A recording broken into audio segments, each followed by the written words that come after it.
Hello everyone. इससे previous video में हमने जो कवर किया था BLIS का यूनिट नंबर 2 का फर्स्ट पार्ट, और आज इसमें हम उसी यूनिट का second part which is computer architecture cover करेंगे। और ये एक ही यूनिट है जिसको 2 पार्ट्स में डिवाइड किया गया है, इसीलिए यहाँ पे पार्ट 2 मेंशन है। सबसे पहले देखेंगे कि हम आर्किटेक्चर का मीनिंग क्या होता है। कंप्यूटर आर्किटेक्चर का आर्किटेक्चर जो वर्ड है वो रिप्रेजेंट करता है हार्डवेयर को, यानी कंप्यूटर के जितने भी कंपोनेंट्स हैं, जो हार्डवेयर हैं, वो एक दूसरे से कैसे आपस में जुड़े हुए हैं, उसको जो रिप्रेजेंट करता है वो है कंप्यूटर आर्किटेक्चर। अभी इससे आगे स्लाइड में हम एक इमेज देखेंगे जो कि पूरे के पूरे इनपुट और आउटपुट डिवाइसेस, CPU कैसे, हम जब बात करते हैं इनपुट की तो अलग कहते हैं, आउटपुट की कहते हैं तो अलग करते हैं, लेकिन उस इमेज में आप देखेंगे कि जितने भी हार्डवेयर कंपोनेंट्स हैं वो सारे के सारे एक दूसरे से जुड़े हुए हैं और तभी वो फंक्शन कर पा रहे हैं। सो ये क्या कहता है architecture? It represents the way how the components of a computer system are connected, एक दूसरे के साथ कैसे कनेक्टेड हैं, और ये भी बताता है कि कौन से हार्डवेयर का क्या काम है, कैसे काम करता है वो।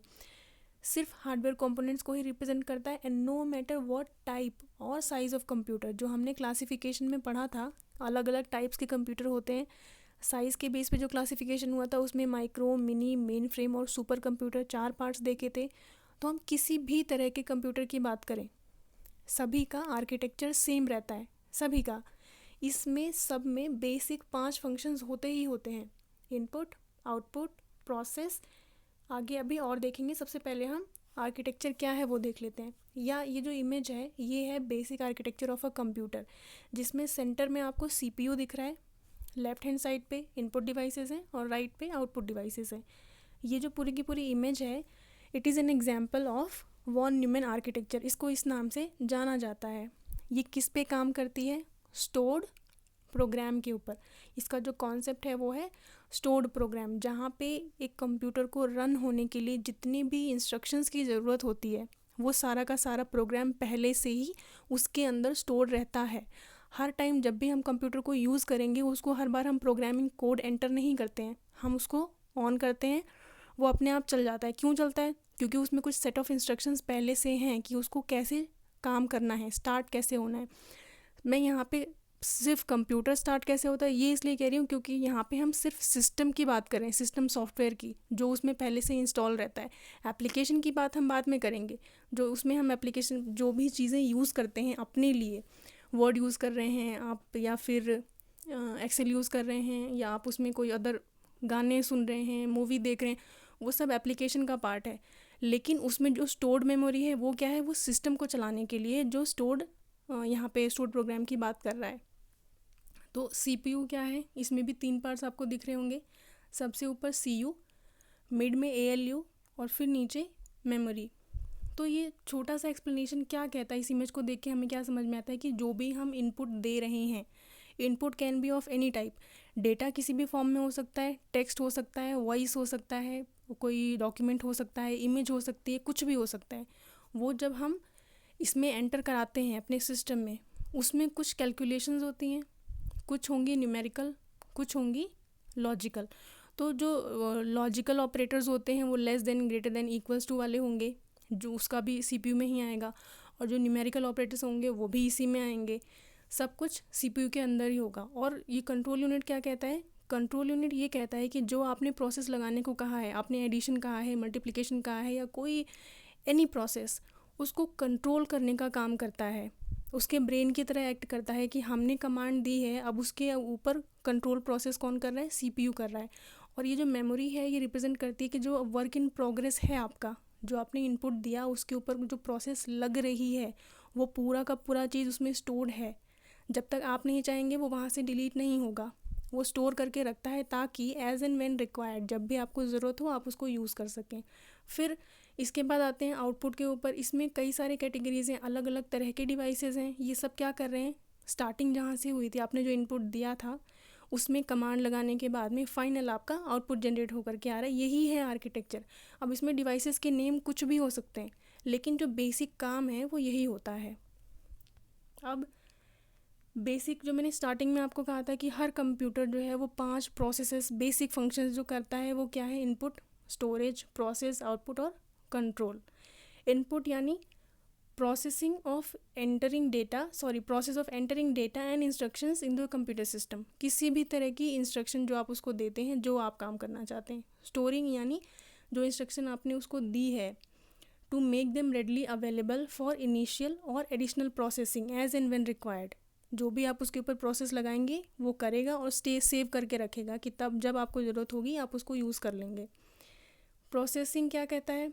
परफॉर्मिंग अर्थमेटिकल ऑपरेशंस, जैसे कि अर्थमेटिक में क्या क्या आएगा? प्लस, माइनस, मल्टीप्लिकेशन और डिवीजन। लॉजिकल में कंपैरेटिव का, जितने भी कंपैरिजन के लिए यूज़ होंगे वो इसमें आएंगे। Less than, greater than, equals to, ये आ गया। On data to convert them into, क्यों हो रही है ये प्रोसेस? ताकि जो आपने डेटा दिया है जो रॉ फॉर्म में है वो इन्फॉर्मेशन में कन्वर्ट हो सके, उसका एक मीनिंगफुल यूज़ हो सके। फिर output, process of providing useful result, दूसरे मीडियम में मिलेगा आपको। कंट्रोलिंग यानी directing the manner and sequence, किस तरह से काम को करना है। आपने इनपुट दे करके एक प्रोसेस सिलेक्ट कर लिया है, लेकिन वो पूरी की पूरी प्रोसेस करेगा कौन? वो कंट्रोल यूनिट देखता है। ठीक, अब इसका थोड़ा सा डिटेल में पढ़ेंगे कि इनपुट डिवाइसेस क्या होते हैं, कौन कौन से होते हैं, और फिर देखेंगे कि आउटपुट डिवाइसेस क्या हैं और मेमोरी क्या है। सो इनपुट क्या कहता है? It accepts instructions and data from outside the world. Computer के अंदर इनपुट का मतलब ही यही है कि उसके बाहर से कोई चीज़ उसमें जा रही है जो हम बता रहे हैं उसको। Convert them to computer acceptable form. ये आप सबको पता होगा कि कंप्यूटर जो है वो सिर्फ बाइनरी में ही रीड करता है चीज़ों को, उसके लिए इंग्लिश का मतलब कुछ नहीं है। आप किसी भी लैंग्वेज में इनपुट दे सकते हैं। वो क्यों हो पा रहा है पॉसिबल? क्योंकि हमने प्रोग्रामिंग लैंग्वेजेस बना रखी हैं, तो हम किसी भी लैंग्वेज में देंगे, लेकिन वो अपने ही एक्सेप्टेबल फॉर्म में यानी बाइनरी में ही उसको कन्वर्ट करके रीड करेगा, और फिर आपको उसको उसका फॉर्म कन्वर्ट करके और आपके रीडेबल फॉर्मेट में आपको आउटपुट प्रोवाइड करेगा। डेटा आर एंटर्ड फ्रॉम, कैसे होता है enter? Keyboard, in a manner similar to typing, आप टाइपिंग कर सकते हैं। And this differs from the way in which data are entered. अब ज़रूरी नहीं है कि हर बार आप टाइपिंग करके ही डेटा एंटर करेंगे। इनपुट डिवाइसेस अलग अलग होते हैं और हर डिवाइस से डेटा को इनपुट कराने का जो तरीका है वो भी अलग होगा। कभी ऐसा हो सकता है कि आपने कोई इमेज को स्कैन करके दे दिया, वहाँ पे आपने टाइपिंग नहीं करी है, तो जैसा डिवाइस होगा उसके अकॉर्डिंग ही उसका फीचर चलता है। ठीक, regardless of form in which they receive the input, इससे कोई फ़र्क नहीं पड़ता कि किस फॉर्म में उन्होंने इनपुट को रिसीव किया है। किसने? कंप्यूटर ने।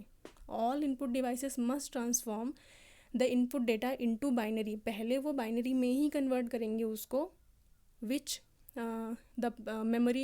The primary memory of the computer is designed to accept, क्योंकि वो इसी में समझ सकता है, और उसके बाद फिर आपको ट्रांसलेट कर देगा। अब यहाँ पे आप स्क्रीन पे जो देख रहे हैं इसमें बहुत सारी इमेजेस बनी हुई हैं, ये सारे के सारे इनपुट डिवाइसेस के ही एग्जांपल हैं, और जो इसमें लिखे हैं ये सारे भी, इसमें जो आपको ऑरेंज कलर के बिंदु दिख रहे हैं ये सब क्लासिफिकेशंस हैं। ठीक है, जैसे कीबोर्ड तो बहुत ही सिंपल है, सब किसी से भी पूछो कि इनपुट डिवाइस के एग्जांपल बताओ तो पहला वो कीबोर्ड और माउस ही बोलेगा, लेकिन इसके अलावा और भी तो होते हैं। कई बार ऐसे भी क्वेश्चंस आते हैं कि आपको एक पॉइंट दिया जाएगा, आपसे पूछा जाएगा टच स्क्रीन किस तरह का इनपुट डिवाइस है। आपको सिर्फ ये पता है कि इनपुट डिवाइस है, लेकिन किस तरह का है उसकी क्लासिफिकेशन किसके अंदर होती है? पॉइंट एंड ड्रॉ डिवाइसेस के अंदर होती है। तो हमने एक क्या देखा? कीबोर्ड है जिसमें हम टाइपिंग करते हैं। दूसरा क्या है? पॉइंट एंड ड्रॉ डिवाइसेस, उसमें क्या क्या है? एक माउस है आपका, ट्रैक बॉल है, लाइट पेन है, जॉयस्टिक है और टच स्क्रीन है। तीसरा है स्कैनिंग डिवाइसेस, इसमें क्या क्या आता है? इमेज स्कैनर है, ऑप्टिकल कैरेक्टर रीडर है। ऑप्टिकल कैरेक्टर, अगर आप लाइब्रेरी साइंस के हैं और आप ऑप्टिकल कैरेक्टर रीडर नहीं जानते हैं तो फिर तुरंत सर्च कीजिए इसको और देखिए कि क्या होता है, क्योंकि जब हम अपनी लाइब्रेरी को ऑटोमेट करने का काम करते हैं तो हमारे पास जो डॉक्यूमेंट अवेलेबल है उसको हम OCR से रीड करते हैं।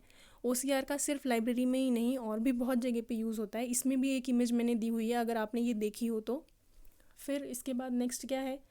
बार कोड रीडर, ये आपने सबने देखा होगा, कहीं भी आप शॉपिंग के लिए जाते हैं, कुछ स्कैन करते हैं, वहाँ पे करने के लिए आपको ये उनके पास क्या होता है? बार कोड रीडर ही होता है। MICR, जब आप बैंक में चेक जमा करने जाते हैं तो वो सबसे नीचे वाली जो लाइन होती है उसमें जो लिखा रहता है वो मैग्नेटिक इंक से होता है। ठीक है, उसको रीड करता है वो चेक को आइडेंटिफाई करने के लिए। इसमें भी इमेज है MICR की, वो कार्ड के ऊपर जो लिखा रहता है वो भी मैग्नेटिक इंक में रहता है, उसको रीड करने के लिए है। डिजिटाइज़र है, इलेक्ट्रॉनिक कार्ड बेस्ड डिवाइसेस हैं, और वॉइस रिकग्निशन डिवाइसेस हैं। ये सारे के सारे क्या हैं, इनपुट डिवाइसेस के क्लासिफिकेशंस हैं। अब नेक्स्ट हमारा है आउटपुट डिवाइस। इसकी भी इमेजेस हैं यहाँ पे। ये क्या कहता है, the job of an output unit. मैंने यूनिट क्यों लिखा है, क्योंकि मैं सिर्फ एक पीस ऑफ आउटपुट हार्डवेयर की बात नहीं कर रही हूँ, मैं बहुत सारी चीज़ों की बात कर रही हूँ। Output unit is just the opposite of that in input. उसका बिल्कुल उल्टा है। इनपुट क्या काम करता है, बाहर की चीज़ों को, यानी कि आपके थ्रू किसी डेटा को कंप्यूटर के अंदर लेकर जाता है, और आउटपुट जो है वो बाहर लेकर आता है। अब it supplies the converted result to the outside world. वो from the outside world to the computer था, ये from computer to the outside world की बात कर रहा है। Converts the coded result to human readable format. जब हमने इनपुट दिया था तो वो पहले हाई लेवल लैंग्वेज से लो लेवल लैंग्वेज यानी कि मशीन लैंग्वेज में कन्वर्ट हुआ। अब वो वापस क्या कर रहा है, मशीन लेवल यानी बाइनरी से वो वापस से कन्वर्ट हो रहा है हमारे लिए हाई लेवल, यानी कि हमारे रीडेबल फॉर्म, जो कि इंग्लिश या कोई भी हो सकती है। अब लिस्ट ऑफ आउटपुट डिवाइसेस क्या क्या हैं। पहला है मॉनिटर, दूसरा है प्रिंटर। प्रिंटर में भी क्या क्या क्लासिफिकेशन, कितने तरह का होता है, dot matrix, inkjet, drum, chain और लेज़र। ये जो नाम है प्रिंटर्स के, ये अलग अलग इसीलिए हैं क्योंकि इन सब की अलग अलग फ़ीचर्स हैं। जितने भी हार्डवेयर के नाम अलग होते हैं, सबके अलग फ़ीचर्स होते हैं। ये इसीलिए दिया जाता है ताकि एक तरह के कंपोनेंट को दूसरे से अलग बताया जा सके। प्लॉटर भी दो तरह के होते हैं, ड्रम और फ्लैट बेड। फिर इमेज क्या है, स्क्रीन इमेज प्रोजेक्टर, जिससे हम क्लास में पढ़ाई करते हैं। और voice response system, ATM machine का एग्जाम्पल इसके लिए बेस्ट है, जहाँ से आप सुनते हैं वो आपके लिए रिस्पॉन्स करता है। अब यहाँ पे दो तीन चीज़ें थोड़ा सा और डिटेल में देख लेते हैं कि मॉनिटर क्या करता है। Soft copy output are most popular output devices used for producing soft copy. It's a most popular input output device.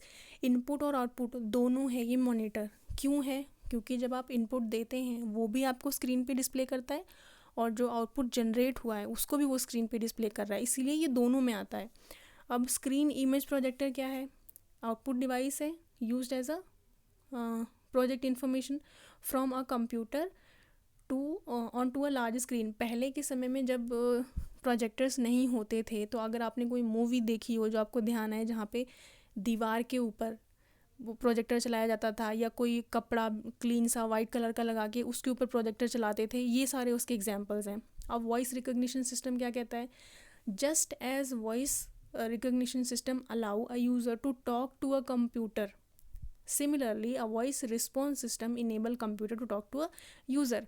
जब एक मशीन आपसे बात करती है, उसकी आवाज़ सुन करके आप अपनी तरफ से रिस्पॉन्स करते हैं, उसको वॉइस रिस्पॉन्स सिस्टम कहते हैं। जैसे ATM मशीन या स्पीच सिंथेसाइज़र, इसमें क्या करेंगे, हम अपने फ़ोन से भी बात करते हैं, उसको कुछ कमांड देते हैं, वो हार्डवेयर हमको सुनता है, फिर हमें रिस्पॉन्स करता है। ये इसके एग्जांपल्स हैं। अब प्रिंटर के क्लासिफिकेशंस क्या हैं, इनके नाम अलग हैं तो इनके फीचर्स भी अलग होंगे। Most popular output devices for producing hard copy output क्या क्या है। डॉट मैट्रिक्स, ये क्या करता है, ये एक समय पे सिर्फ एक ही कैरेक्टर को प्रिंट करता था। क्यों कह रही हूँ, क्योंकि अब हम उससे बहुत आगे हैं, यहाँ से हम शुरू कर रहे हैं। One character at a time can print all kind of images as a pattern of dot. ठीक, वो डॉट के कैसे काम करता था, डॉट डॉट डॉट करके इमेजेस क्रिएट करता था, लेकिन एक बार में सिर्फ एक कैरेक्टर, मतलब स्लो था। फिर इंकजेट, इसमें क्या, इसमें नॉब थी, ये इंक को स्प्रे करके प्रिंटिंग का काम करता था। Can print character and images of all kind, कैसे, by spraying the ink on the paper. ये उसके बाद फिर तीसरा क्या आया, drum printer, it prints one line at a time. पहले शुरुआत कहाँ से करी हमने, एक ऐसी मशीन बनाई जो एक बार में सिर्फ एक ही कैरेक्टर को प्रिंट कर रही है। फिर थोड़ा और इम्प्रूवमेंट किया, अब हम कहाँ आ गए, हम एक बार में एक पूरी लाइन को प्रिंट कर दे रहे हैं। Consist of a solid cylindrical drum with embossed character. Embossed का मतलब होता है एक प्लेन सरफेस के ऊपर जब कुछ कैरेक्टर्स लिखे हों जो उभरे हुए दिखते हैं आपको, वो जब ये रोल होगा तो जो कैरेक्टर उसके ऊपर उभरा हुआ रहेगा वो प्रिंट हो जाएगा, छप जाएगा। Laser printer, print one page eight a time, ये फास्ट हो गया उससे, क्योंकि ये पूरा का पूरा पेज एक ही बार में आपको प्रिंट करके दे दे रहा है. It has a laser beam, multi-sided mirror, tiny particles of ink, produces high quality output. This is the best printer among all. अब ये मैंने ये आपको शुरू में ही कहा था कि हर हार्डवेयर कंपोनेंट है तो ये प्रिंटर ही, लेकिन नाम अलग है, मतलब डेफिनेटली एक दूसरे से बेहतर होंगे. धीरे धीरे करके इनमें इम्प्रूवमेंट आते हैं. अब प्लॉटर क्या है? प्लॉटर और प्रिंटर कंफ्यूज नहीं होना है. यहाँ नाम अलग है तो मतलब काम भी अलग है इसका. These are used for a high quality perfectly portioned graphic output on large sheet like architectural plan of a building. ये भी दो तरह का होता है. अब इसकी ज़रूरत क्यों पड़ी? प्रिंटर तो था हमारे पास, लेकिन इसमें क्या कहा इसने, जब हमें बड़े बड़े बैनर्स प्रिंट करने हों, ऐसी चीज़ें प्रिंट करने हों जिसमें ग्राफिक्स का ज़्यादा यूज़ चाहिए, क्लियर कट इमेजेस चाहिए, उसके लिए हम इसका यूज़ करते हैं. अब हर चीज़ प्रिंटर से तो नहीं निकाल सकते ना आप. अब CPU का क्या काम है? Control unit and arithmetic logic unit of a computer are jointly called central processing unit. इसी को आप प्रोसेसर भी कहते हैं, which is the brain of a computer. यानी जब ये दोनों चीज़ें CPU और ALU एक साथ मिलकर काम करते हैं तो उसी को हम CPU कहते हैं. ठीक है. और ये कंप्यूटर का ब्रेन भी कहा जाता है, क्योंकि सारी की सारी फंक्शनिंग, कंट्रोलिंग, प्रोसेसिंग यहीं से होती है. अगर ये ना काम करे तो आपका जो मॉनिटर है वो किसी काम का नहीं है, वो सिर्फ एक डब्बा है, चलेगा ही नहीं वो. अब अर्थमेटिक लॉजिक यूनिट क्या है? It's the place where actual execution of instructions take place. All the calculation, जितनी भी आप कैलकुलेशन होती है, अर्थमेटिक यहाँ पर नाम लिखा है, मतलब कैलकुलेशन, मैथमेटिकल ऑपरेटर्स जो होंगे वो सारे यहाँ आएंगे. और it performs 4 basic arithmetic operators. कौन से हैं? जो हमने पहले ही पढ़े थे अभी, प्लस, माइनस, मल्टीप्लिकेशन और डिवीजन. उसके बाद दूसरा क्या, लॉजिकल ऑपरेटर्स कौन से लगते हैं? 3 होते हैं, ग्रेटर, लेस और इक्वल्स टू. फिर हम इसके सेकंड पार्ट में चलते हैं, which is CU, control unit. अब यहाँ पे कैलकुलेशन तो हो रही है, जैसे मैंने कहा भाई प्लस करना है, मुझे प्लस का साइन लगा दिया, प्रोसेस लगा दी, रिजल्ट दे दिया. मैंने कहा नहीं, अब मुझे दो चीज़ों को कंपेयर करना है, किसके मार्क्स ज़्यादा आए हैं क्लास में. उसने कंपेयर कर दिया, फिर कंट्रोल भी तो किया होगा. अब मैंने प्लस करने के लिए कहा, उसने प्लस ही किया. क्यों? माइनस भी तो कर सकता था. तो वो कंट्रोल करने का काम कौन कर रहा है? ब्रेन कर रहा है, CPU. कहाँ से? कंट्रोल यूनिट से कर रहा है. How does input device know, कैसे जानता है when to store the data, how to store the data, कैसे स्टोर करना है, कहाँ स्टोर करना है, how only final outputs are presented. उसको ये कैसे पता चलता है कि अब फाइनल है और इसी को प्रेजेंट करना है, बाकी जो प्रोसेस हुई थी वो सारी चीज़ें नहीं दिखानी है, सम अप कर देता है. वो सब कंट्रोल यूनिट का फंक्शन है, जो प्रोग्रामिंग के थ्रू पहले से उसमें दिया गया है. ठीक. All these steps are performed by the control unit. It does not involve the actual processing of data, rather perform the work of coordinating the entire computer system. पूरी की पूरी प्रोसेस को यही हैंडल करता है, कैसे कंप्यूटर को चलाना है, सभी पार्ट्स को इंस्ट्रक्शन यही देता है. It controls the activities and parts. जो भी आप काम कर रहे हैं, जो भी इंस्ट्रक्शन दे रहे हैं किसी भी कंप्यूटर पार्ट को, आपने कहा कि मुझे सॉन्ग सुनना है, तो स्पीकर को यही इन सिंपल लैंग्वेज अगर मैं कहूँ यही बताएगा स्पीकर को कि हाँ अब तुम्हें ऑपरेट करना है, तो उसको इंस्ट्रक्शन वही करेगा कि तुम गाना प्ले करो, होगा यहीं से. लेकिन उस वो जो हार्डवेयर टाइप है, क्या है, स्पीकर, उसको कैसे पता चलेगा कि अब मुझे चलना है? ऐसा भी तो हो सकता है ना कि आपने बोला कि नहीं मुझे सॉन्ग सुनना है और उसने सॉन्ग को प्रिंट कर दिया, मतलब कमांड गलत हो गई. तो कंट्रोल करता है, स्पेसिफाई करता है कि कौन सी कमांड कौन से वाले हार्डवेयर को देनी है. अब हम मेमोरी देखते हैं क्या है. अब जब ये इतने सारे कैलकुलेशन इसमें हो रहे हैं तो कहीं ना कहीं स्टोर भी तो हो रहे होंगे. कहाँ स्टोर होंगे? मेमोरी में. The data and instructions which are stored in a computer system through input units have to be stored inside the computer before actual processing starts. आपने इनपुट दिया और देते ही वो सेव हो गया. कभी आपने नोटिस किया होगा, आपने कोई डॉक्यूमेंट खोला और उसके बाद आप तुरंत क्लोज करने लग गए. पहला क्वेश्चन उसका यही होता है कि क्या आप इसको सेव करना चाहते हैं. वो अपनी मर्जी से डिलीट नहीं करता है, वो सेव करता है चीज़ों को, जब तक आप खुद से डिलीट नहीं करते हैं. अभी आगे रैम और रोम का कॉन्सेप्ट आएगा, तब ये चीज़ें ज़्यादा क्लियरली समझ में आएंगी. Similarly the results produced by computer after processing, वो भी वो अपने पास स्टोर करता है कि हाँ अब ये फाइनल काम हो गया, आपने कुछ टाइप किया, प्रिंट निकाल लिया. एक्सेल में आपने डेटा बनाया, उसका प्रिंट ले लिया, मेल कर दिया, अब आप क्या वो यूज़फुल नहीं है? क्या पता आपको फिर 4 महीने बाद 5 महीने बाद उसकी ज़रूरत पड़ जाए, अभी नहीं है आगे पड़ जाए, तो स्टोर करके रखता है। और 2 तरह की मेमोरीज़ होती हैं, एक प्राइमरी और एक सेकेंडरी। अब प्राइमरी मेमोरी क्या होती है? ये इसकी मेन मेमोरी होती है जहाँ पे सारा का सारा काम होता है, ठीक।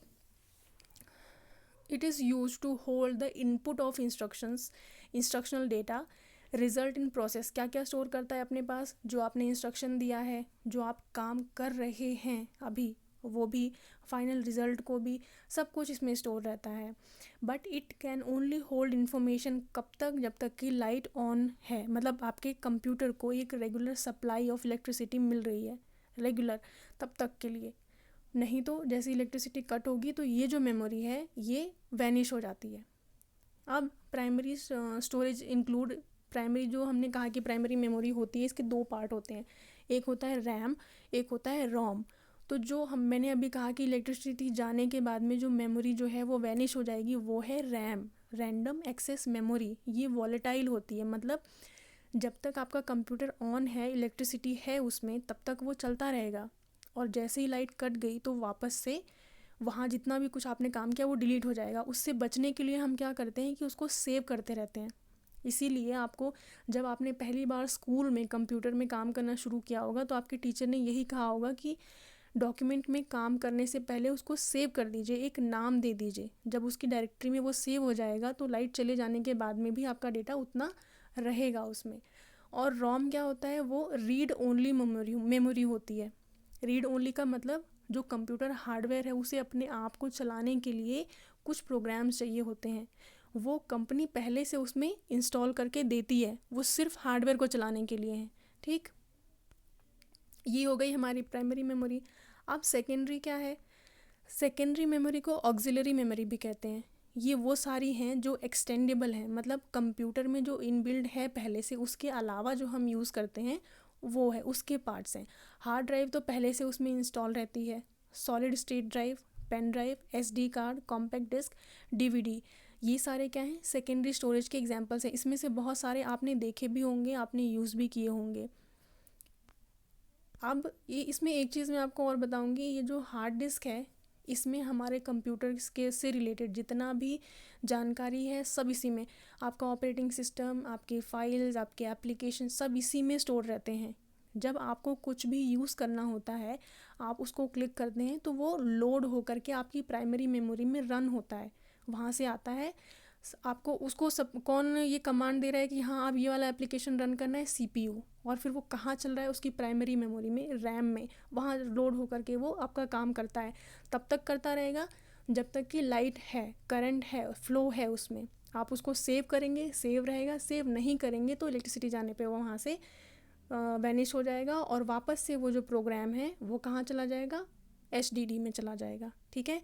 ये आपका कॉन्सेप्ट था कंप्यूटर आर्किटेक्चर का। आई होप आपको ये चीज़ समझ में आ गई हो। Thank you.